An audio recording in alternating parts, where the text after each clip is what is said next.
Dalam Bapa dan Putra dan Roh Kudus. Amin. Allah Bapa di surga akan mengucap syukur dan terima kasih bahwa Engkau memilih Bunda Maria menjadi ibu dari Putra-Mu Yesus bagi kami. Begitu luar biasa ibu kami ya Tuhan. Semoga kami bisa menghayati sifat-sifat Bunda Maria dalam hidup kami dan kami meneladannya dalam perilaku kami sehari-hari. Terpujilah nama-Mu kini dan sepanjang segala masa. Amin. Saudaraku yang terkasih dalam Kristus, sudah begitu banyak uraian tentang Bunda Maria ya. Sudah begitu banyak renungan tentang Bunda Maria. Saya hanya mau mengajak Anda untuk merenungkan satu atau dua hal yang menurut saya cukup penting. Mengapa? Pada tanggal 20 Desember 2020 ini dalam Injil kita mendengar bagaimana Bunda Maria mendapat kabar dari malaikat Tuhan. Pengalaman Bunda Maria dengan malaikat itu kan pengalaman pribadi. Pengalaman pribadi di mana Bunda Maria men-sharingkan itu kepada para rasul. Karena mungkin para rasul bertanya apa yang terjadi denganmu, dengan Maria ketika mendapat kabar dari malaikat Tuhan. Jadi kisah tentang masa kecil Yesus dan bagaimana malaikat datang kepada Maria itu adalah pengalaman rohani, pengalaman akan Allah dari Bunda Maria. Dan itu di-sharingkan, dibagikan kepada para rasul. Sehingga terutama Lukas menceritakan kembali, mengulang kembali. Karena Lukas adalah murid Petrus dan juga murid Paulus, murid Petrus. Jadi Petrus juga mungkin mendengar, melihat, merasakan apa yang dikatakan oleh Bunda Maria.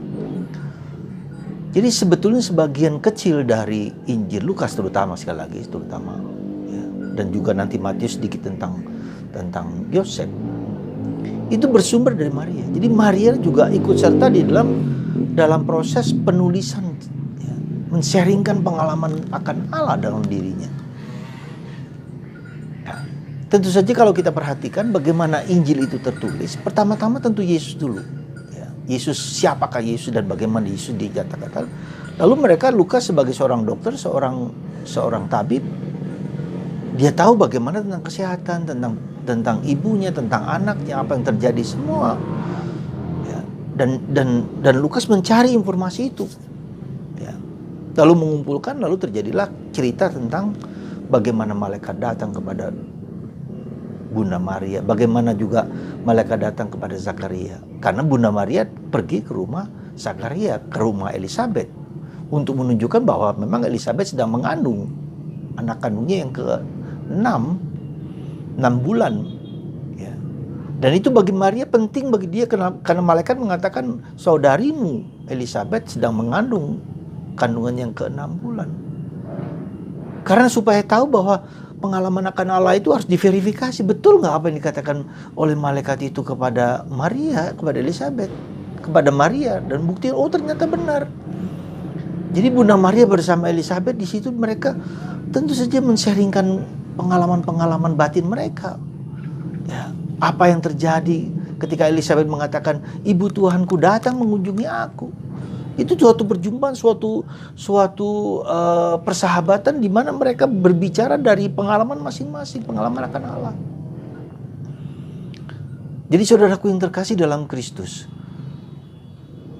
Injil-Injil itu ditulis, ya, terutama sekali lagi dengan kisah kanak-kanak Yesus ini, itu mempunyai peranan penting. Disitulah Bunda Maria bercerita, berkisah tentang bagaimana Tuhan memilih dia.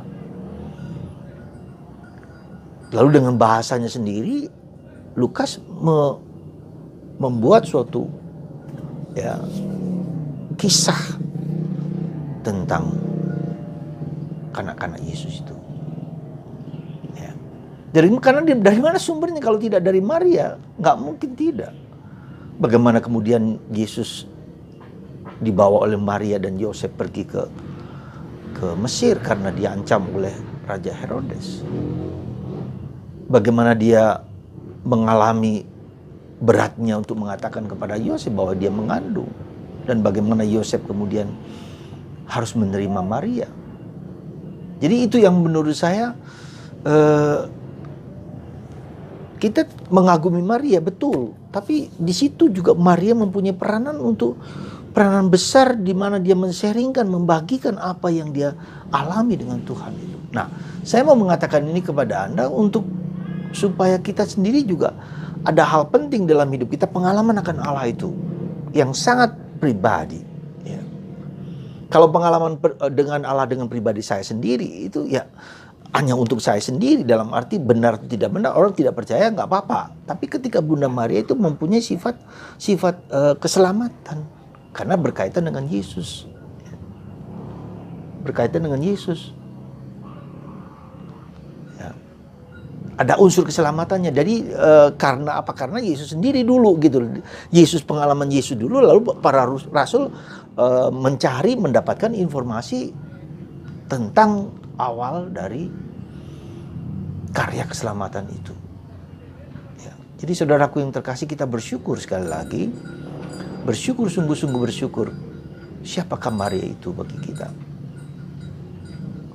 Nah, yang kedua, saya hanya mengajak Anda, mari salah satu unsur penting di dalam pengalaman dalam hidup rohani kita adalah pengalaman akan Allah. Ya.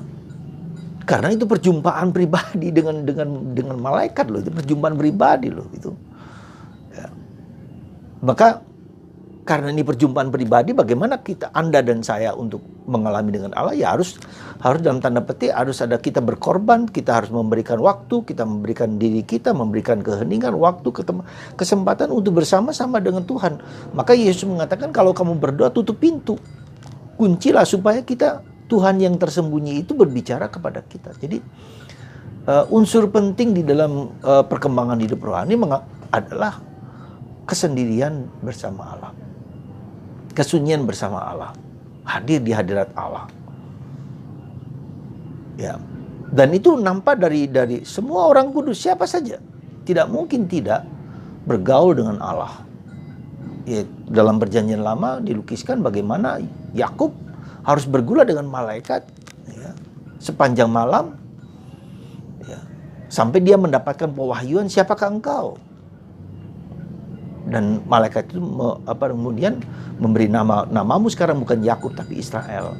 Jadi demikian semua para rasul, semua orang-orang yang dipanggil Tuhan mengalami perjumpaan dengan Allah dalam keheningan dan kesunyian. Elia apalagi 3,5 tahun dia berada di Sungai Kerit. Maka saudaraku yang terkasih dalam Kristus, saya hanya mengajak Anda setiap hari 15 menit saja Anda duduk diam bersama dengan Tuhan dalam Roh Kudus, baca kitab suci. Dan kalau Anda ingin lebih dalam daripada itu, ya tergerak untuk lebih dalam untuk mengetahui rahasia-rahasia Allah yang mungkin diwahyukan dalam tanda petik ya, dinyatakan kepada kita dalam pengalaman-pengalaman iman, ya silakan bangun jam 3 pagi ya, untuk bersemuka dengan Allah, untuk mengalami perjumpaan dengan Allah itu. Ya, dan itu bukan yang mudah, dan itu hak Allah memberikan nyatakan itu kepada kita atau tidak. Jadi harus ada korban-korban. Dikatakan oleh Teresa Avila, prayer is not accompanied by self-indulgence. Jadi doa itu tidak bisa didampingi oleh pemuasan diri. Ya, harus ada korban, harus ada mati raga, harus ada olah batin. Ya, tapi itu tergantung dari orang, gerakan batinnya menuju kemana. Apakah dia sungguh mau berpuasa, orang berdoa dengan sungguh-sungguh. Ketika gerakan itu ada, ya silahkan Anda untuk masuk lebih dalam misteri Tritunggal Maha Kudus. Jadi kalau kita perhatikan bagaimana malaikat datang kepada Maria juga dalam kesendirian, keheningan, kesunyian. Saya yakin itu, ya tidak mungkin tidak. Yohanes Pemandi 30 tahun berada di padang gurun. Yesus hampir juga 30 tahun tersembunyi di Nazaret. Tak seorang pun tahu siapakah dia. Dia hanya anak tukang kayu. Kita kenal ibunya, kita kenal bapaknya. Gak ada sesuatu. Jadi sekali lagi saudaraku yang terkasih, Yesus mengatakan kalau kamu mau orang berpuasa atau tidak berpuasa tergantung gerakan rohani batinnya untuk masuk lebih dalam, untuk mengenal Yesus dan dikenal oleh Yesus dan mengalami Yesus, mengalami persatuan dengan Tuhan Yesus. Sekali lagi semoga sisi ini, hanya sisi kecil ini, kita bersyukur kepada Tuhan dan Bunda Maria yang telah men-sharingkan pengalaman batinnya ya tentang bagaimana Tuhan mengubah lewat malaikat Gabriel ya, dan itu sharingkan kepada para rasul, kemudian ditulis, kemudian kita menerima apa yang sekarang dikatakan oleh Natal dan peristiwa Natal dan seluruh misteri tentang karya keselamatan Allah pada awal mula. Sekali lagi, mari saudaraku kita bersyukur, bergembira, bersukacita karena Ibu kita Maria telah menyatakan itu kepada kita dalam Injil. Terima kasih, semoga Tuhan memberkati Anda dan memberkati kita semua. Dan Bunda Maria menjadi teladan kita. Dan kita hidup seperti Bunda Maria. Diam hening dalam kehadiran Tuhan. Berkat Tuhan atas Anda semua yang tergerak untuk semakin mengenal Yesus dan Bunda Maria dan Santo Yosef. Dan bagi Anda yang sakit, disembuhkan oleh berkat Allah lewat tangan hamba-Nya ini. Dalam nama Bapa dan Putra dan Roh Kudus. Amin.